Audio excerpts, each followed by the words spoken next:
It seems today that everybody's talking about AI in some way, shape, or form. It's been used within day to day business to assist with speeding up processes and procedures. Join me as I sit with Uveka from eNCA and we discuss how AI can be used within the service delivery arm of government and municipalities. Hello again. Now, G20 leaders have agreed to develop AI and data governance for sustainable development. They say artificial intelligence must be good and must be for all. Now, under South Africa's presidency, the Technology Policy Assistance Facility with UNESCO was established. Let's find out if South Africa and the continent, though, are ready for this new wave of technology. We chat now to Richard Frost from Amata Cybersecurity. Richard, good morning, and thanks so much for your time this morning. And yes, I suppose that is the question. Is South Africa and is the continent ready to use AI responsibly?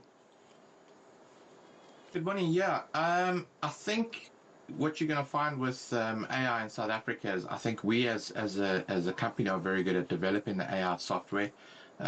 We have quite a few companies at the moment that are utilizing AI in their day-to-day operations in ways of streamlining business.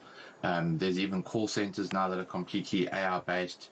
It sounds like you're talking to a human being, but it's actually an AI prompt.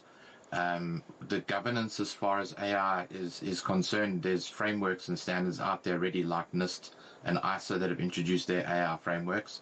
I think it's now whether the country itself is actually utilizing those frameworks in the way we govern AI. And as far as the users are concerned, I think it's whether we have access to those facilities. AI is readily available already. I don't think many people are using it yet. Yeah. I think that's going to be the longest adoption process is actually getting used to using AI. Well, Richard, I'm not the best at technology. I mean, the most I know about AI is, where you get all these random pictures and images that are created that are actually not quite possible in reality. When it comes to actually, say, for example, running a municipality using AI, I mean, how would they? What's the just practically give me an example of how you might be using it. I think a lot of the times you're going to have call center agents that will most likely have AI and assistance. So when you phone into a municipality and you want to dispute a municipal account or you want to query why you were billed for something, that could all be done by an AI kind of interface, right? So you'd phone in, you'd be answered by an AI. It will ask you a few probing questions to understand what it is that you're trying to achieve. And based on your responses, it will have further questions until it routes you to the right person. It may even be able to resolve that issue itself. That it might be able to pull your account information and tell you, you were billed for this according to your latest water meter reading or something like that. So it's going to streamline and help in situations where there's capacity issues. You'll see when you have an influx of calls during sort of peak season or at the end of the month. AI will help a lot there to balance the skills that are available to answer those calls by being able to take some of that load off of the resources that you have on board. And you do talk about you mentioned electricity readings or water readings, and we know that that's a huge issue for South Africans at the moment when there's incorrect readings, they're being billed incorrectly. Would AI be a solution to that? It could help a lot. It would be able to analyze some of the information and see where there's duplicate billing. Some of the issues that you'll find is there might be something like a debit order that was bounced and the person pays via EFT, and then it hasn't picked up because of the fact that the debit order was bounced, so you get kind of like a double billing. AI might be able to actually pick up and correlate that information before the latest invoices are sent out. That would also help with incorrect billing issues as well.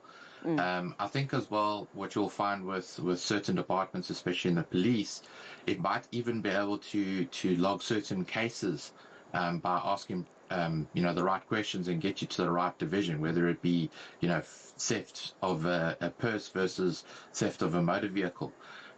So the AI intelligence there would kind of be able to route you through to the right detective, so to speak, or even build a case. No, So Richard, I think that there's definitely, sorry, carry on. No, you go on. Yeah, I was going to say there's definitely that need for it. I think our biggest issues that we're going to find with AI is the speed at which it operates is going to start overtaking what humans can do. We just need to make sure that it's trained well enough to know what's correct, what's incorrect. Yeah, and that was what I was going to ask you about next. I mean, you know, this, you being South African, you know, you would have heard stories recently about who runs our municipalities, their qualifications, what's been happening there, opening the door for corruption as well. Would AI be something that would open the door for corruption and allow for it to happen more, or would it be the solution where it might help curb corruption? If we're talking service delivery, then we're talking municipalities and government. So AI itself should not be corruptible. There's ethics built within the solution to prevent that, right? But again, it depends on the human element that's actually building and training the AI. AI would be like a child at first. It would have access to the internet to build its own neural network or its brain. And then it has a controller that controls the ethical behavior of that AI. And, you know, if you look at the way people build AI, there are already global governance around AI that talk to things like, you know, the right to data privacy, safety and security of the users. Somebody needs to take accountability and they need to have a responsibility around the building of that AI. We need to look at fairness and non-discrimination, especially in South Africa. Things like human rights and human dignity are a big factor for us as well. And then also ensuring, you know, diversity and inclusiveness. There was actually quite an interesting article where, because some of the AI developers are men, you know, it had a lot more male bias than female, for example. And that's going to be the biggest issue for us is getting that balance within the AI during our training of it, and making sure all those checks and balances are in place to ensure that, you know, nobody can actually manipulate the AI into doing wrong. Well, it's great news for me that you actually recognize that and realize it could be a problem. So we'll wait and watch this space very closely. Thanks very much for that, Richard Frost. He's from Amata Cyber Security.